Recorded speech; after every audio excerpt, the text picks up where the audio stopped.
Oh, this is something new. 239 Dewalt 12-volt soft storage 2 kit backpack. You got the 12-volt drill driver and recip little saw. 2 batteries and charger in the bag. I wish I could look at it more, but they got it all locked up with these stupid things that go off all the time.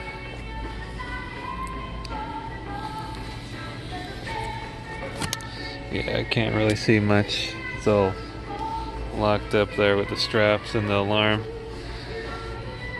I'm even afraid to touch it. Those things go off so easy. Huh. Looks like it has a plastic bottom. I can't get to see the bottom. That kind of stinks.